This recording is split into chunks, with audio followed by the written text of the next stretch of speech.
Hello, and welcome back to the Spoiler Cast, the show where we talk about movies and we don't care about spoiling them. My name is Tobias, and with me, as always, is my sister and trusted co-host, Rebecca. Hello. Hello. And in today's episode, we're just going to get right into it. We're talking about warfare. Yes. Finally, we're a little late. We're a little late with our warfare review, our warfare discussion, our warfare analysis and breakdown. Sure. Because, I think we're going to talk more about what's going on around the movie than the actual movie. Yeah. Because the actual movies, we'll talk about that too. We'll talk about that. Yeah. There's not a ton to talk about when it comes to the action movie. It's very simple, really. Yes. It's very to the point. Yes. So let's get the review of the movie over with. What did you think? What did you think of Warfare? 5 out of 5. Fantastic. I loved it. I was so immersed. Shocked. I felt almost shell-shocked when they got shell-shocked. I had a headache afterward. I've never been so immersed in a movie, I think, ever. Amazing. Absolutely amazing. Honestly, 5 out of 5. I have no complaints. Can't believe I'm on a podcast with an imperialist, right-wing fanatic, warmongering piece of shit. Okay, we'll get to that later. So what did you think of it? I loved it. Exactly. It's not a 5 out of 5 for me. I don't think a movie like this can achieve a 5 out of 5 when it comes to movie. No, but you know how I do my 5 out of 5. Absolutely. You review the experience. Yes. Partially. Yeah. And I do too. I just this wasn't on the same level as, like, speaking of Alex Garland's Civil War last year, which was a 4.5, almost 5 for me. This, to me, it was. Okay. Like, the experience and the everything was just, it had the same feeling. It gave me the same feeling. That's how I should say it, I think. All right. Yeah. So, review done. Yeah. No, there's more to talk about, obviously. For anyone who doesn't know, it's an almost like a real-time story about a mission that goes wrong. Yep. And instead of them just surveying an area, they have to be evacuated, exfiltrated, casual evacuation. Casualty evacuation, sorry. Not a casual evacuation. It's anything but a casual evacuation. Yeah. Like this it is. Yeah, a platoon of American Navy SEALs on a surveillance mission gone wrong in insurgent territory. A boots-on-the-ground story of modern warfare and brotherhood, told in real time and based on the memory of the people who lived it.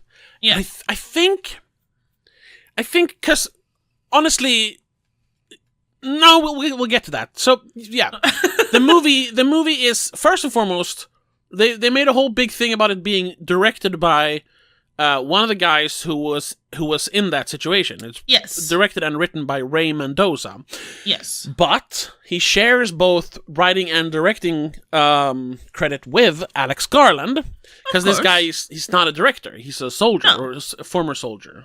He probably just told his story and Alex wrote it down to make it make sense in a movie. Yeah, and he add all the, key bits on how you move and shit. Yeah, exactly. He did all the technical directing, while Alex Garland probably added some, well, we gotta make it a movie, Ray. So there's one camera move that goes with them when they go back into the house, which was really cinematic. It was really good.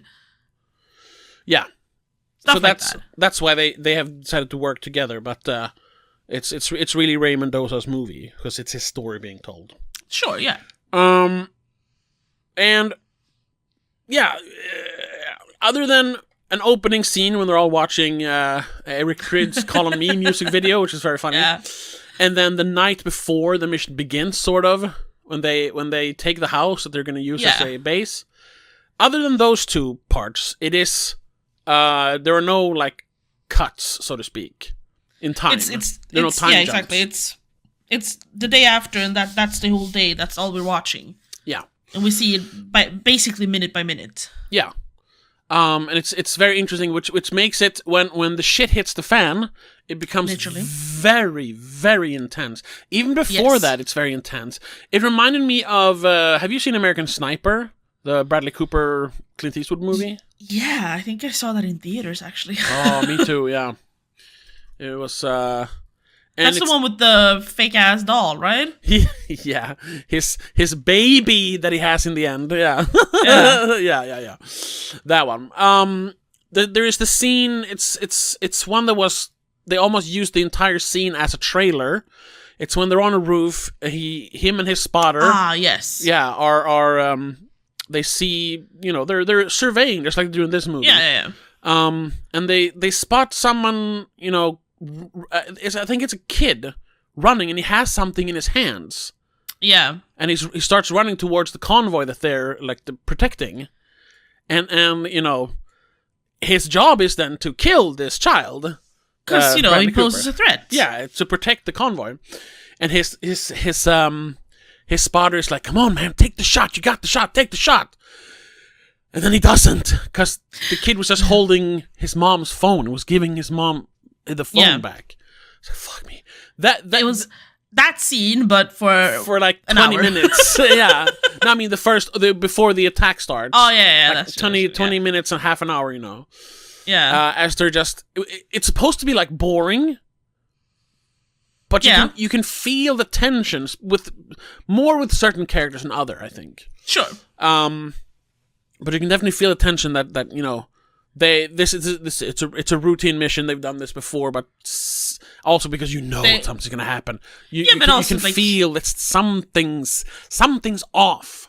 Especially when they start spotting more and more people. Like, I've seen this guy before. He keeps walking back and forth. Even if it's a routine mission, I mean, they're still in enemy territory. It's still a mission. They can't just relax, which I feel like the other group kind of did. We'll get to that. Yeah, well, there's a reason for that, I think. Sure. But then shit hits the fan, and they immediately we have to get out of here. Yeah. And that's basically what happens then. Them trying to get out of there. Yeah. That's the whole movie. Eh? That's the movie. And there's no introductions of any character. We barely get any names. We get a few names. Yeah. I know that the Sam and Elliot. Yeah, Sam Elliot. But I can't. Was Elliot the first sniper guy who did the? Yes. Okay. Yes. Okay. Yeah. Played by I keep mixing them up for some reason. Cosmo Jarvis. Cosmo Jarvis. Yeah, exactly. And Sam was the other guy. That was Joseph got injured. Quinn. Yeah. Joseph Quinn. Yeah.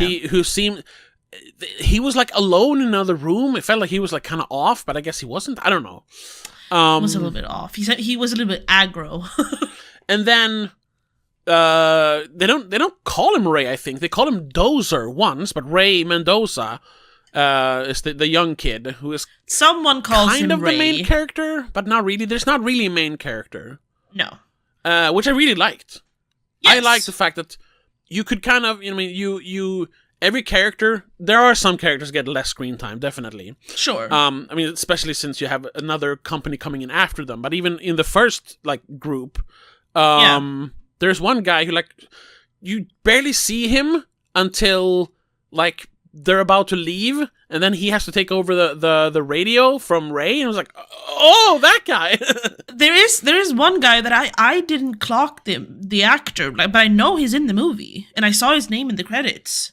Who? Noah Centineo is in this, and I didn't see his face. Centineo, yeah. I know he's in it because I've seen promotional interviews and stuff. When he's in the because they picked the most famous actors to go do the interviews. Yeah.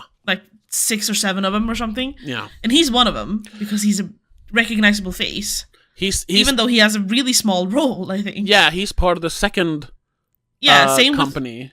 With Charles Melton. He's also kind of recognizable. He gets more screen time towards the end. Because that's who he is. Now I just realized who Charles Melton is. He's the commander in the second. Yeah. Now he's the husband in May December. Yeah. May? Yeah. For example. Oh my God, that's why I was like, damn, that guy's good. What do I know him from?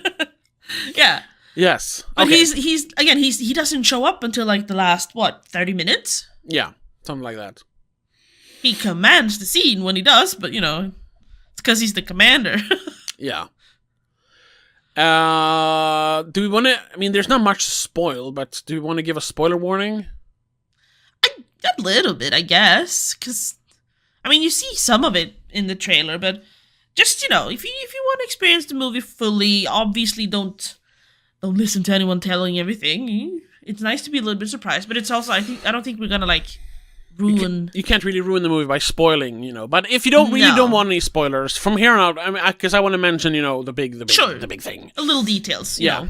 And if you don't want the details spoiled, pause, go look at it, come back, go watch the movie. Definitely, I think we both recommend the movie. Watch the movie. Oh yes. So almost anyone, unless you're a little bit squeamish, I guess. Yeah. So spoilers. You have been warned. Yes. Now, when the IED goes off in